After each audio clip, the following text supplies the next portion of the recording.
Я очень сильно боюсь остаться одна, не выйти замуж, не найти мужчину, да, своей мечты. И я человек, который вышел из 7-летних отношений, я понимаю, что вот вступить в новые отношения мне действительно сложно, потому что отношения ради отношений мне точно не нужны. Если я вступаю в отношения, это означает, что я с полной уверенностью и готовностью хочу строить с человеком семью. Но как мало, ну вот лично на мой взгляд, адекватных нет, их, наверное, действительно много, но я не знаю, я не знаю, что сказать, просто я понимаю, что я встречу своего человека, я знаю, что я встречу мужчину, но хочется быть честной, и действительно где-то в глубине души я очень сильно переживаю, что я не найду своего родного человека, я не найду свою родную душу, я не найду своего лучшего друга, своего партнера, любовника, любимого мужчину, я останусь одна. Нет, я верю, что он найдется, но вот честные переживания внутри, они, правда, у меня есть. Да, блин, не очкуй, а чё очковать-то?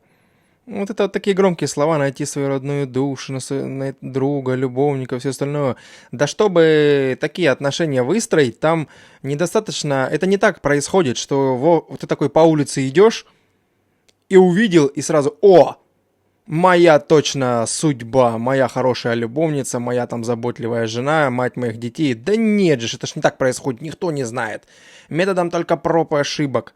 Мы так вообще по жизни, в принципе, и живем. Методом проб и ошибок, и вот так вот чего-то и добиваемся. Так и тут с отношениями. Это такая же история. Нет такого, как где-нибудь там в любовных фильмах, сериалах, где вот действительно там каким-то чудом я вот почувствую, что он мой. Да ну что за бредни?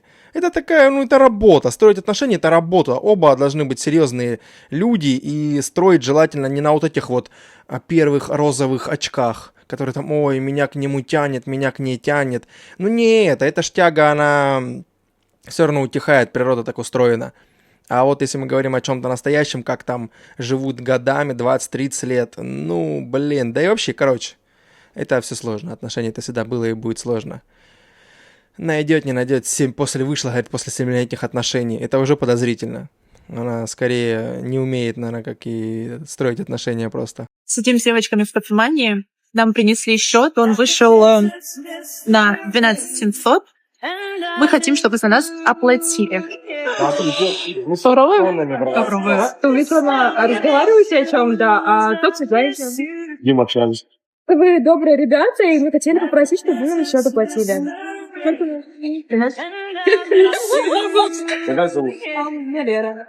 12 тысяч там? Да. Все. Почему я все должен это оплачивать? 12 тысяч. Слушай, у меня есть жена, девушка. Мне есть как бы куда тратить деньги. У меня есть деньги, но я не понимаю, почему я должен тебя платить. Я мужчина.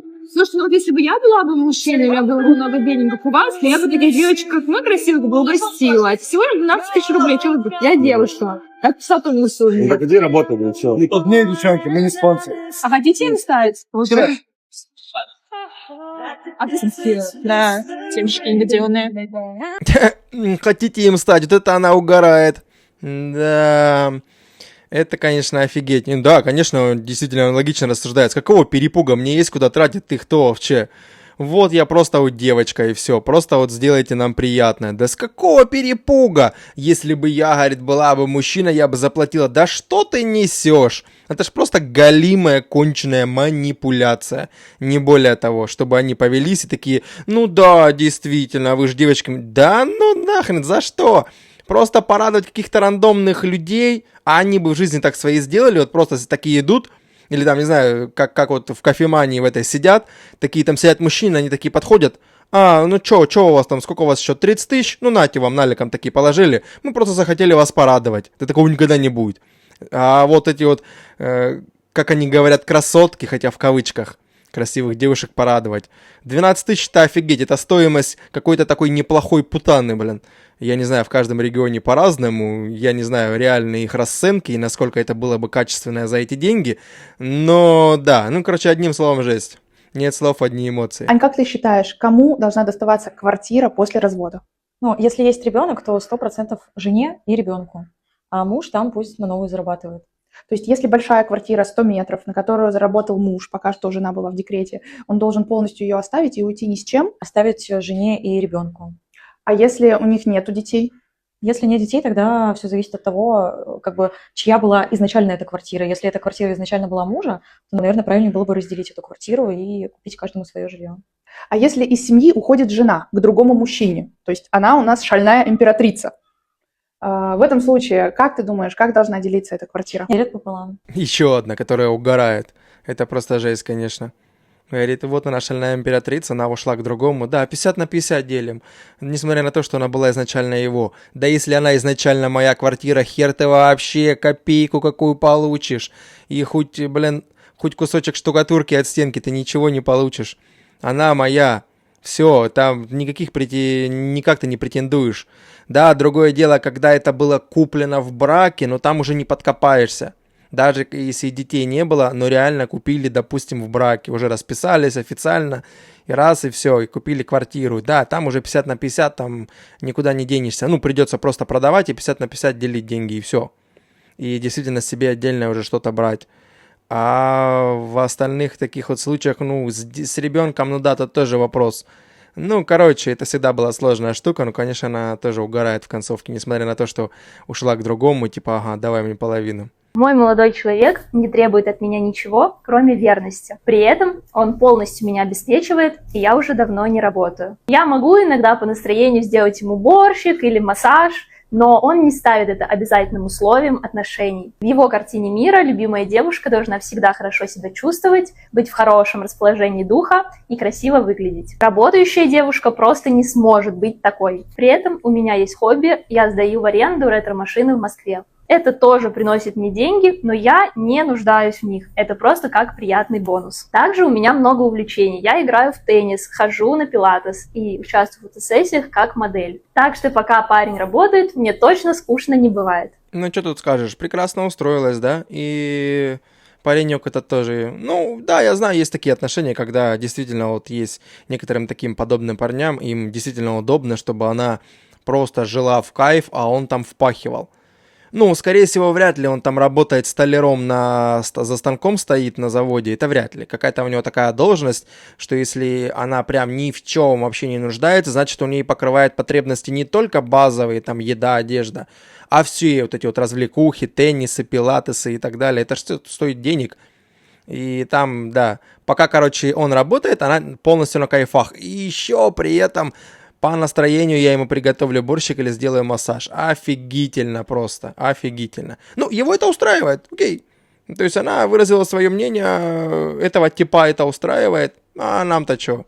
Хорошо, она устроилась, а он, он такой тип, ему это комфортно. Для тех, кто думает, что все мужчины одинаковые, нифига. Этот капец эксперимент сделал. Я пошла вместе с подружкой на сайт знакомств, нашла одного мужчину, и мы с разных анкет начали вести с ним переписку. Знаете что? Он общался с нами вообще совершенно по-разному. Если со мной он был невежлив, то с ним он был вот такой. И мы когда сравнивали переписку, я, если честно, очень сильно охренела, потому что человек один, а общение у него вообще как будто это два разных человека. И знаете почему? Потому что она была очень мягкой, и сама по себе она такая кошечка, а я ни хрена. Я вот такая, знаете, и вот с чем я туда к нему пришла, тем мне он и ответил. Вопрос к тому, почему мужчина для одной женщины хочет свернуть горы, а для другой ни хрена не делает, очевиден. Все зависит от того, что находится у женщины внутри.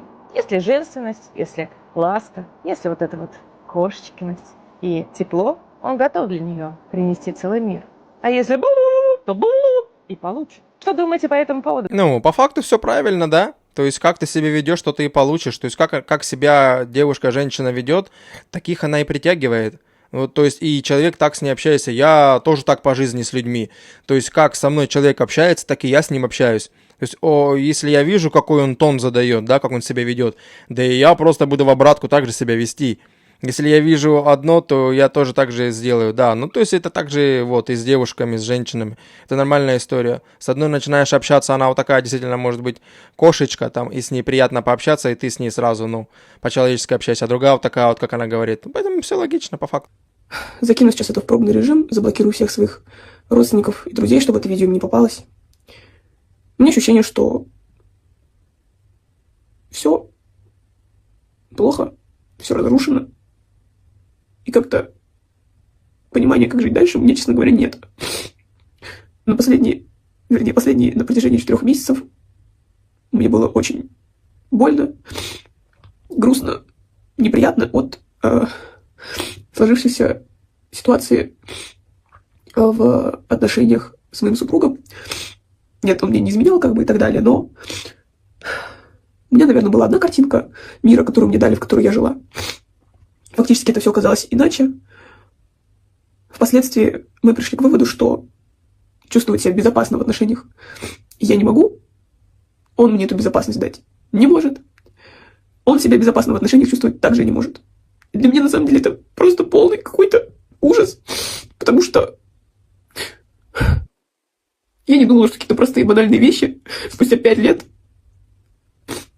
могут всплыть. И оказывается, вы можете не сойтись. Ну, как бы 5 лет вроде сходились.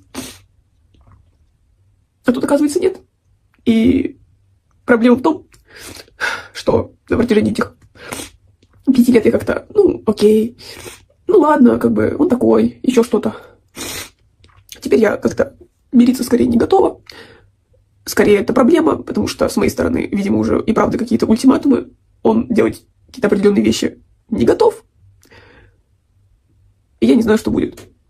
Это очень тяжело. Ну и, возможно, мы разведемся. Очень грустно. Если, я думаю, вы тоже были в подобных ситуациях, можете написать мне какой-нибудь комментарий, я почитаю. Не факт, что отвечу. Ну, как-то так. А еще и забавно, что его брат будет скоро жениться. И в его семье мы брату, видимо, тем, что мы разведемся. Я не знаю, просто вот... Я уже просто не вижу какого-то другого выхода. Понятия не имею. Я не знаю, что делать. Я как бы в таких ситуациях еще никогда не была. Самое грустное, что так больно мне в жизни тоже еще не было никогда. Даже после смерти моей бабушки. Ну так вот же она вот сама говорит, что она вот на какие-то вещи раньше закрывала глаза, терпела, там как-то подстраивалась. И это говорит о чем? Да это говорит о том, что они оба какие были, такие были. Мы те, кем мы являемся изначально. То есть просто что, да, опять же, в начале отношениях люди, как правило, показывают не то, что вымышленную версию себя, а лучшую версию вымышленную себя, как бы. Ну, для начала, да, просто лучшую версию, а то еще потом вымышленную. Бывает, пуха накидывает того, которого нет. Так и тут. В начале отношений было одно, а тут теперь, конечно, через 5 лет уже оба расслабляются и являются теми, какими они были изначально.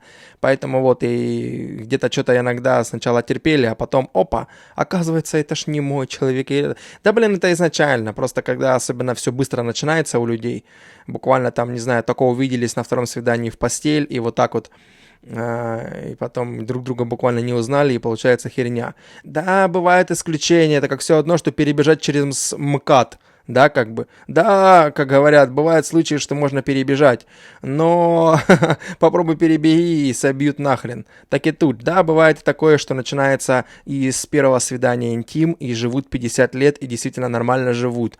Бывает, исключения всегда есть в каждой ситуации, но, как правило, чаще всего нет, конечно. Получается, когда люди мало друг друга узнают, быстро все начинают на таких вот зеленых, ну, точнее, розовых очках, быстро-быстро, и не узнавший человека, и потом, опа, а как же, я тебя не видел, ты такая вот, оказывается, а я тебя не видела. Да, такие все и были, просто играли определенную роль, демо, не демо и так далее. Девочки, я выхожу замуж. Хотела бы сказать я, но среди всех и так далее, мне нужно найти того, кто будет относиться ко мне как к человеку, а не как к объекту, который можно использовать в своих целях. История. Познакомилась в первый же день на пьюре с очень красивым накачанным челом, который сказал мне, кстати, что его зовут Артем, и он с Украины. Так что, девочки, имейте в виду, если сидите в дейтинг-приложениях. С ним у нас произошел классный словесный контакт. Мы болтали что-то типа около 3 дней в Телеграм. За все это время он мне не скинул ни одного кружка. Говорят, что у него дисморфофобия, то есть неприятие собственного тела и боязнь камеры. Я, как человек, который тоже когда-то имел с этим проблемы, понимающе отнеслась к этому. Ну если ты не можешь скинуть себя, скинь хотя бы то, что вокруг тебя. И якобы из Болгарии он должен был приехать в пятницу в Белград, так как живет на 2 страны. Он лавбомбит меня конкретно, и я это вижу. И я начеку. Но моя аутическая часть верит в душе, что все это правда, то, что он говорит. Ну и все, утром в пятницу списываемся, что он забирает меня после йога-класса, и он говорит, скорее бы тебя увидеть. Но после того, как я закончила свой класс, я открываю Телеграм и вижу, что он удалил переписку у обоих и заблокировал меня. Вопрос. А все это было ради моих кружочков, ради рассказов о моей жизни, ради того, чтобы просто пообщаться с красивой девушкой. Да, меня эта ситуация не задевает, но тупо удивляет. Я не понимаю резонность тратить абсолютно все свое свободное время на переписку, которая ни к чему не ведет. Выводы. Нет открытой инсты, нет кружочков, нет возможности встретиться сразу. Как они смешно иногда говорят, что хочется человека, который бы не пользовался мной, типа, да, там, общался со мной как с человеком, но при этом, когда они с мужчинами говорят, они от них всегда что-то хотят. Всегда что-то хотят и попользоваться ими, поездить на них. Это как за здрасте. Финансы, какое-то их время выцепить себе и так далее, так далее. Ну, чё ж такую хрень нести? Ну, всем от друг друга что-то надо. То есть в отношениях не бывает такого, что... Ну, то есть один такой весь на кайфах, а другой расслабленный. Но только если другой позволяет тебе это делать, и ему комфортно. Как вот предыдущее было видео, когда паренек впахивает, а она просто на пилатесы, там на всякую фигню ходит, чисто на кайфах, и его это устраивает. Ну, а так, по большей части, все друг друга чего-то ждут. Отношения это, блин, не прийти просто машину купить. Все друг друга чего-то ожидают, каких-то определенных обязанностей. Ну, короче. А так, ну да, по каким-то причинам этот тип так сделал. Но опять же, как она говорит, меня это не цепляет. А какого ж ты хрена записываешь в инсту или куда она сказала? Это видос этот зачем записываешь, если тебя это не цепляет? Ну, просто ж контент, в принципе, надо делать. Поэтому, наверное, а так... Не хочется опозориться. Первый раз в этом году садили огород. Хотите посмотреть на редиску в этом году у огородников? Покажи редиску. Покажи корешки. Куда смотреть? А что ты показываешь, объясни? Редиску Я тебе говорю, показываю. вниз покажи. Корешки, блядь, и вершки. На, Вот смотри. смотрите, какая у меня Вершки, компания. блядь, и корешки. Лизочка, а ну давай. Давай. Показывай давай. Отходи, здоровый. Что тебе показывать? На, цветы тебе, блядь, Видите, это потому что у Никиты руки с жопы. Вот это оно и выросло такое. надо? На, шеплоховидка, смотри какая. Это одна, а другая. вторая еще. Да, две редиски Витя, на 3 сейчас этими куста. кустами дам тебе, честно, по одному месту, наверное. Да. Текай. Здоровья. Кто там видео пересылает, тоскует за ним. Вон, смотрите, какой хозяин. Кто-то сильно скучает по тебе, Никит. Вита. У Никиты есть сталкер, Ша. А только видео выходит с ним, со мной нет, только с ним выходит видео, сразу пересылает кто-то кому-то. Это ж кто-то... Я ж Ой, тебя Никит- люблю. Ой, да-да-да-да-да. Чё? Он, видите, девки, вы соскучились, вон, смотрите. Приезжайте, я могу адрес написать, если кто сильно Я соскучился. сейчас напишу тебе адрес и все остальное. Ты не надо зарешать за меня. Что кому писать? Вот так вот, дорогие мои. Все. Бью челом, бояре. Что-то такие себе отношения, да? Ну, как я так вижу со стороны чуть-чуть. Но вроде бы ему норм, ему вроде бы комфортно. Свои у них словесные перепалки. Ну, да ладно. Я разочаровалась в своем разводе. Когда я была замужем, мы мало путешествовали. То денег нет, то времени, то ребенок маленький, то ремонт, то стройка, то участок купили, надо обустраивать. Все время были какие-то причины. И когда я разводилась, я была на 100% уверена, сейчас-то я оторвусь. Каждые выходные тур выходного дня за границу. Все отпуска только за рубеж. Объеду всю Россию, всю Европу. И дома сидеть не буду ни минуты. Но жизнь меня быстро осадила. Во-первых, появились долги. Ипотека, кредиты, коммуналка, школа, репетиторы, кружки, секции. Это никуда поехать, а как дотянуть до зарплаты. Во-вторых, я поняла, что ехать-то не с кем. Подруги замужем, их мужья не пускают, потому что она разведенка будет гулять с мужиками и потащит за собой наших жен. И подруги перестают общаться, потому что вдруг я уведу их мужа. А те, кто свободен, у них либо денег нет, либо они просто не хотят. Или хотят, но с другими целями. Вот так я и сижу. В новой квартире, с новыми долгами, без путешествий, без подруг. Но зато свободно. Это только вот так вот можно посмеяться. Вот тебе и все. И обкакалась называется. Думает, ну ща разведусь, как она и сказала, и просто буду гонять. И не просчитала, да, логическую цепочку, то, что если у тебя дети там или ребенок, да, вот как она и говорит, там то кружки, то еще что-то, элементарная работа, да и вообще, и в общем, денег уходит офигеть, а это ж все раньше покрывал скорее либо муж, либо как-то 50 на 50, и было гораздо легче, и это не так ощущалось. А тут опа! И все, да. Ну, мужчины в этом плане, конечно, попроще, они, как правило, если соскакивают, разводятся, то они одни. Ну да, у них есть там ребенок, да, они тоже там какую-то часть алиментов, ну не каждый еще, я знаю, что за некоторыми бегают, еще своим детям не хотят платить алименты по каким-то причинам, не мое дело, не знаю, как бы у каждого свои на это причины, да, никого не осуждаю, но как-то им попроще, потому что они одни, не надо никого водить ни на кружки, ни на куда, работаешь сам себе там, да, развиваешься, если хочешь, либо просто работаешь. И, ну, короче, как бы в этом плане попроще. А у них, да, Ну, правильно, вот это как бы такие более адекватные подружки не хотят общаться, мало ли уведешь, либо эти, которые замужем, типа, мало ли, да, а эти говорят, наоборот, мужья, что нафиг с ней общаться, еще утащит и вас. Ну, в принципе, все логично, сразу отстраняются, как от прокаженной. Я одна задаюсь вопросом, как люди так быстро находят новых партнеров, входят в новые отношения, они только расстались, и уже там через неделю, через две у людей реально случается какая-то любовь, они снова в отношениях. Блин, мне кажется, вот, я не знаю, как люди так быстро действительно находят себе свою любовь. Мне кажется, мне, чтобы влюбиться, я не знаю, что должно произойти. Мне настолько важен юмор с человеком, мне важен запах человека, вот мне важно что-то внутри себя испытывать настолько, чтобы я понимала, что если я захожу в отношения, я не просто, захожу в отношения ради отношений, а я хочу построить с человеком семью. И, на мой взгляд, в наше время действительно очень сложно найти адекватного человека, с которым бы ты хотел разделить свою жизнь, да, и свое будущее. Ну, все правильно, да, это очень тяжело найти, да, в наше время и женщинам, и мужчинам, и так далее, естественно, это тяжело, это всегда было тяжело, а когда было легко? Да никогда, потому что если подходить к отношениям по-взрослому, то это работа, и это очень кропотливая и долгая работа, двух адекватных людей желательно. Естественно. А так, то, что она говорит, как вы находите там через неделю, через две после разрыва отношений, да ну нет, ну это ж не любовь. То, что люди находят, это не та любовь, о которой мы говорим, которую несут через года, 10, 20, 30 лет. Нет. Ну нет, конечно. Ну, при условии, если ты вообще там в предыдущих отношениях вообще тем более жил вообще хрен пойми как, и изначально никакой любви не было, ты не пойми на чем жил, да, там, неважно, женщина это или мужчина. А и тут ты встречаешь, опять же, это порция дофамина, ты встречаешь новое. А когда что-то появляется у нас в жизни новое, это всегда всплеск дофамина и новый всплеск эмоций, и люди начинают думать, что «О, это любовь». Да нет, просто чувство новизны. И это замыливается через полгода, через год, все. Для тебя уже потом человек новый будет, как будто бы он и был. Ты уже начинаешь замечать все его, да даже, может, и раньше, зависит вообще от ситуации, даже и раньше замечаешь все его какие-то косяки, какой он есть на самом деле, особенно если вы уже начинаете жить вместе. Короче, такое, поэтому чему она удивляется, вроде взрослая. Сейчас расскажу про мужскую дичь, которая на моменте знакомства в переписке сразу обрубает все шансы на дальнейшее знакомство. Вчера диалог начался так. «Привет, Милфа», пишет мне один прекрасный мужчина. А я говорю, ты не имеешь права называть меня Милфой. Почему? Я говорю, ну а сколько тебе лет?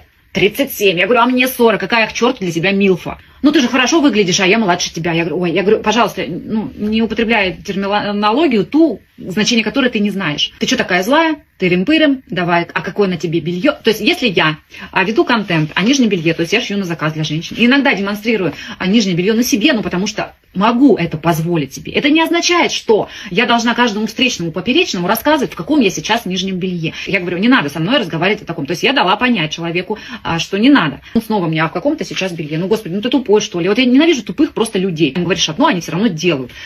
Я делаю вывод, что с такими надо прощаться. Обижается, соответственно, начинает мне хамить. Мужики, ну вы что, совсем охренели? Ну вы в свои, например, 37, 35, даже в 30 лет, не знаете, о чем поговорить с женщиной, что ли? Вот это ваши разговоры постоянно сводятся к сексу. Вот вокруг писюна вашего вращается мир, как будто вы думаете. Нет, я хочу нормального человеческого общения. Да, может быть флирт, там все, но он может быть уже тогда, когда два человека интересны друг другу и симпатичны. Ну на периоде знакомства, ну пожалуйста, читайте книги, не знаю, расширяйте свой кругозор. Ну о чем-то вы разговариваете с женщиной, чтобы ее хотя бы зацепить. Я, кстати, открою небольшой секрет. Я думаю, девчонки со мной согласятся, что женщины любят интеллектуальных мужчин. И зачастую интеллект, он возбуждает. Читайте книги, будьте любопытными, не думайте, что мир крутится только вокруг вашего там хозяйства. Не, ну вот опять же, она просто таких притягивает, а что тут, что скажешь? Ну, таких ты притягиваешь просто, да и все. Которые думают, что мир крутится вокруг их хозяйства. Не, ну вообще по природе, да, у мужчин это как бы главный инстинкт, естественный инстинкт размножения. И если вдруг у мужчины что-то с аппаратом случается, это буквально конец жизни. Все, ну так мужчины устроены по природе своей в целом. А у женщин совсем все по-другому. У нее там, допустим, уже там, во сколько у них там 45-50 менопауза наступила. Да ей пофигу вообще. Она может и без этого жить и годами. Да, некоторые там с игрушками развлекаются, если нет рядом мужского пола. Да, а другим вообще пофиг, я как минимум 2 таких знаю.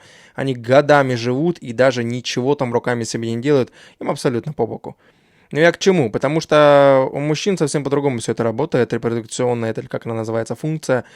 И чему она удивляется? Ну, вот она таких себе притягивает. Ну да, тем более, если она там светит свое нижнее белье, показывает, шьет на заказ. Ну, понятно, если это мужчины видят, они тебе сразу такое и пишут. Ты этим как-то притягиваешь, как-то поменяй стратегию. Ну, одним словом, вообще пофигу. Чего она там возмущается, как будто тоже там фиг знает какая там. Я та самая девушка, которая в свое время меняла парней как перчатки, и мне есть что рассказать. На самом деле я никогда не понимала девушек, которые месяцами, годами могут страдать по одному и тому же человеку, который на самом деле в большинстве случаев подобие человека. Знаете, вот смотришь, красивая девчонка, прям конфетка, вот просто хочется ее всю поцеловать. А там по ту сторону приворота сидит пирожная картошка, вот просто настолько из разных миров, что я искренне не понимала никогда вот эту вот концепцию. Делают расклады, делают какие-то умозаключения, а что у него в голове, они расстались уже, 10 лет назад. Мне чем заняться? Алло, у вас там такая скамейка запасных, там сидит уже 200 человек друг на друге, и все ждут, когда вы посмотрите в эту сторону. Не, ну это просто ты такая, которая вообще пофигу, и то, что заявлять на камеру, то, что я меняла парней как перчатки, и, скорее всего, она до сих пор так делает, судя по ее манере общения, да и вообще, как она ко всему этому относится, то есть это говорит о чем? Что она никому никогда не привязывается, а только людьми пользуется. В данном случае, да, мужчинами, да и вообще и любыми другими людьми, мне кажется, только пользуются во благо себя. И, конечно, ей абсолютно пофигу. Она попользовалась, татушку очередную там себе набила, вроде бы она в татушках, и все ей хорошо. А это, если искренне подходили и серьезно к отношениям, ну, естественно, поэтому у них потом в голове надолго остается какой-то там человек. Это касается и мужчин, и женщин, у каждого могла быть такая ситуация. Кто там должен помереть? А ну, покажи. Я должен, я умру, да. И ты умрешь. Нет, все только, умрут. пожалуйста, сейчас не умирай, денег надо мне побольше. Сколько тебе надо денег? Ну, придумай. Хотя бы 40 миллионов. 40 миллионов да, чего? ну, рублей хотя бы. 40 миллионов рублей мне будет достаточно. Хорошо, я это куплю себе $500 000 долларов. Я куплю себе квартиру Так. и буду жить. И будешь жить. $500 000 баксов, да? Да. Тебе надо. Достаточно. Хорошо, чем, по-твоему, должен заняться мужчина твой, чтобы он заработал $500 000? Я не знаю. Ну вот, ну ты типа, же заработал, ты когда-то говоришь, у тебя были такие ну деньги. были, сплыли. Ну и все, если когда-то были, значит заработаешь снова и Не дашь факт, мне. не факт. Давай ешь. Ты чё, блин, а зачем я готовилась? Ты не собираешься есть нифига. Я кушаю. Ты нифига не ешь. Я не вижу. Сейчас буду кушать. У нас очень важный разговор. Да нет разговора никакого. Все? О чем разговаривать? Ну как $500 000 заработать? Откуда я знаю? То есть у тебя нету никаких У меня таких догадок денег... даже нет? Алисик, у тебя есть догадки? Да. Есть? Да. Заработаем? Да. Ну все, договорились. Кис, все. Всё, Мы с хватит. Алисиком заработаем. Хорошо, Алисик вот заработать тебе как раз. Смотри, какая она милая. Офигеть, вот это у него жена. По-моему, я уже видел с ней ролик, когда она там что-то тоже возмущалась. По-моему, если я не ошибаюсь, или это уже другая. Но это жестко, конечно. Говорит, заработай, дай мне, я куплю себе квартиру и буду на них жить. Ты же до этого зарабатывал, потом заработай. То есть, офигеть, никогда бы я не хотел себе такую в жены. Еще и ребенок же. Ну, ему вроде бы норм, я так понимаю. Контентик снимают, рассуждают, как заработать. Вон дочурка пока, да, поддакивает. Она самая там, походу, адекватная. Потому что, ну а что, дети, как бы, да, выплескивают все эмоции сразу всегда наружу. Так как оно, как говорится, есть. Как научиться просить у мужчины? Я сейчас расскажу вам такую информацию, за которую меня сожгут на площади, но это будет экспресс-совет. Когда речь идет о том, чтобы кого-то что-то попросить, если бы это была терапия, да, то это не неумение просить. Просить мы умеем все. Это страх просить, потому что за этим последует что-то, да, скорее всего, отказ. Да? И тогда мы бы исследовали в терапии травму униженного, отверженного, оплеванного, неумение принимать отказы. Да? Но я вам расскажу такой секретный, да, угол восприятия, который помог мне, потому что я тоже, как женщина самодостаточная, да, в какой-то момент столкнулась с тем, что меняла свою профессию, да, и единственный источник, да, всех благ это был мой муж, и нужно было научиться просить. Так вот, моя гениальная преподавательница рассказала мне такой вектор восприятия, что просить у мужчины мешает гордыня. А гордыня срабатывает, когда мы не понимаем глобальных вещей, что мир принадлежит мужчинам. В государстве во главе стоят в основном мужчины. Владельцы самых крупных корпораций – мужчины. Бог – мужчина. Да? В списке Forbes в основном мужчины. Да? Там одна Бакальчук с Вайлдберрисом затесалась, и все. То есть мужчины, они сильнее, обладают большим количеством власти, ресурсов. И им вообще, в принципе, нравится, когда у них просят. Раздражаются на просьбы, да, и говорят, закатай губы и так далее, мужчины, которых сложно отнести к условно-психологически здоровым. Поэтому, как только женщина принимает свою роль, да, и понимает, что мужчине адекватному нравится, когда у него просят. Он готов делиться с женщиной своими ресурсами, попросить, значит, признать, что он выше, сильнее, могущественнее, чем-то обладает, тем, чего нет у вас. И это не всегда деньги, да, то есть вы много ли видели женщин, которые на трассе машины толкают, да, или там в шиномонтаже. Поэтому это нормально просить у своего мужчины, это нормально, когда мужчина, даже если он не обладает какими-то возможностями сейчас, да, как человек, который вас любит, рассмотрит, да, это и скажет: я тебя услышал, да, и я постараюсь. Поэтому, девочки, усмиряем свою гордыню и понимаем, да, что как бы мы ни старались, да, возможно, когда-то такие времена и наступят, но даже физически нам сложно быть сильнее мужчин. Поэтому мужчины любят, когда у них просят, мужчины любят, когда их силу признают, и мы у них просим, да. Но еще важный момент, что нужно правильно благодарить. Об этом я сниму в следующем рилсе. Не, ну по факту вроде бы все логично, да, и умение благодарить, это тоже, да, такой факт очень хороший, потому что неблагодарная жена и приводит потом к разводу. Легко это может привести к разводу, как и вообще, как два пальца, как говорится. А так, в принципе, да, гордыня, да. И вроде по логике вещей, да, она правильно говорит, что тем мужчинам, особенно которым нравится, когда у них просят, и они действительно чувствуют так вот это подсознательно такую вот власть, потому что действительно у нас во главе, как она и говорит, везде мужчины. И по большей части, да, оно нравится. Да, некоторым действительно может не нравиться, как она говорит, что да, хрень тебе там и так далее, так далее. Но это не то, что, как она говорит, неадекватные, но это просто такой типаж мужчин. Так же, как и есть типаж женщин, тоже своеобразные, и на то мы и все люди разные. Одинаковых-то нет. Поэтому, а так по факту, да, логично. Короче, просто прикол, мы сейчас носили все эти коробки, и просто стоят два парня, ну, такие взрослые, лет по 20, может, по 25, не знаю. И они просто стоят, и все это время вот так вот просто смотрят. Вот свои машины, вот так вот, как мы носим туда-сюда коробки. Я просто, честно, ну, потому что, не знаю, блин, у меня бы брат, наверное, уже 1000 раз помог. Да я бы сама уже 1000 раз помогла, если бы увидела, как две девушки носят там какие-то коробки, и включилась, помогла. И потом эти парни хотят себе каких-то девушек. Не знаю, сидите дома, дрочите с таким отношением к женщинам. Я так считаю. Дома сидим, пока вы на мужиков не заработали. Нифига ее прорвало. Это вот ей надо предыдущее видео посмотреть, потому что, ну, с таким мышлением, да, адекватного никогда и не поймать. Не, конечно, какой-нибудь на ее внешку поймается, захочет ей, конечно, воткнуть, просто по инстинктам, да, за нее зацепится. Но вот так вот, если бы я услышал, как она общается, да никогда бы я, естественно, да даже бы и не хотелось воткнуть. Просто даже этим проще, более понормальнее, что ли, сказать, найти. Потому что вот, тут просто надо умение попросить. Да никто в этом мире, когда же люди запомнят, что никто в этом мире вам, никому, никто не должен, не обязан и не должен. Если ты чего-то хочешь у другого, попроси.